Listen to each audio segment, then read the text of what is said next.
All right, for anyone who's spent those long hours in the lab, we all know that drug discovery is a total marathon. But what if? What if we could turn parts of that marathon into a sprint? Well, today, we're going to look at a set of computational tools that's doing exactly that. We're talking about computer-aided drug design, or CAD.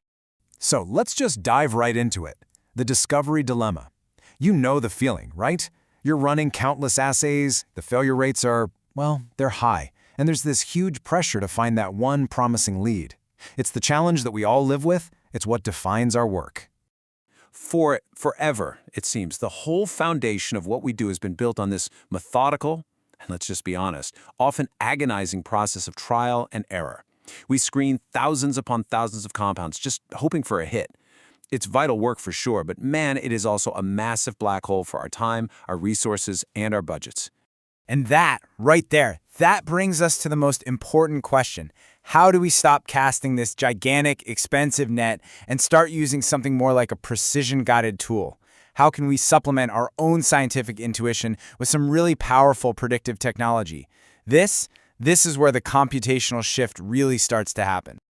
This shift basically introduces a brand new partner into our workflow. Now, it's not here to replace our expertise. Not at all. Think of it as a powerful collaborator, one that helps us attack problems from a completely new angle. And to get how it works, we need to quickly touch on two key concepts. So, at the highest level, you've got bioinformatics. It's this really incredible fusion of biology, computer science, and IT. It creates this space where we can analyze enormous biological datasets to find patterns, insights, things that would be completely impossible to spot with just a microscope. And then, nestled inside that huge field, we find our main tool for today, computer-aided drug design. This is where the rubber meets the road. It takes all that power from bioinformatics and aims it like a laser at one of our biggest hurdles, figuring out and predicting how a potential drug molecule is going to behave when it meets its biological target.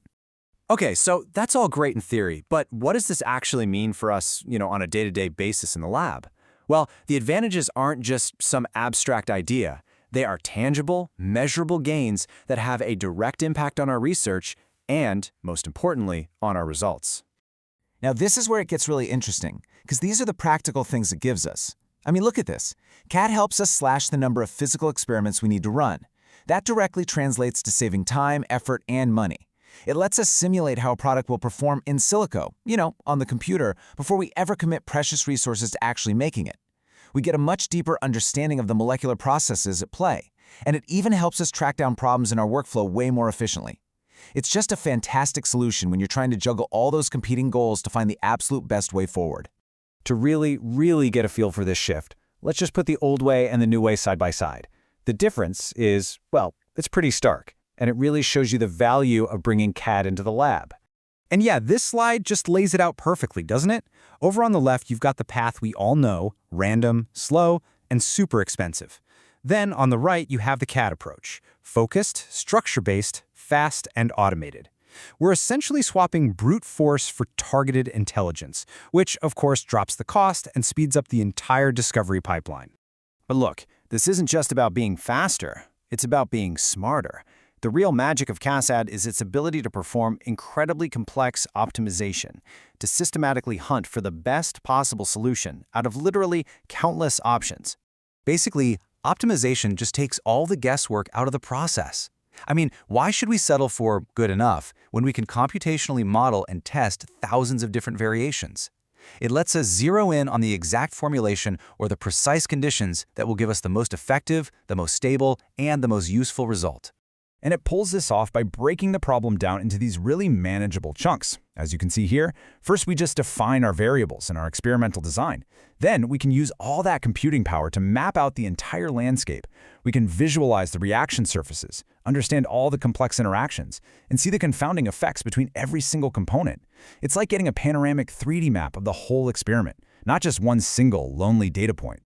So, what does this all add up to in the real world? It leads to a totally new way of thinking, a new paradigm, the integrated lab. And this isn't about computers replacing scientists. No way. It's about creating this powerful synergy where computational work and experimental work are completely intertwined. And honestly, this is the key takeaway for all of us. CAD is our partner. It helps guide our experimental design. It helps us make sense of complex data. And it lets us explore ideas that are just way too expensive or literally impossible to test on the bench. It focuses our most valuable resources, our time and our minds, on the candidates that have the best shot. So really, the question for all of us isn't if we should be using these tools, but how can we best integrate them to accelerate that next big breakthrough?